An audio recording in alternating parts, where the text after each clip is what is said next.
Para peserta Ride Tour Deli Kupang pun mengitari Kabupaten Minahasa Utara sejauh 139 km dengan melewati kawasan ekonomi khusus pariwisata Likupang. Diperkirakan peserta membutuhkan waktu 6 hingga 7 jam sampai tiba di finish.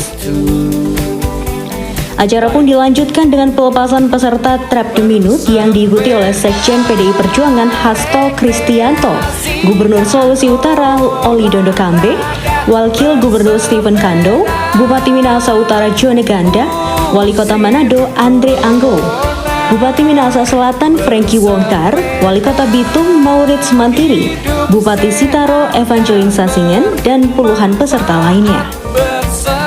Peserta Trap the Minute dilepas secara langsung oleh Ketua DPP PDI Perjuangan Bidang Pemuda dan Olahraga Eriko Sotarduga.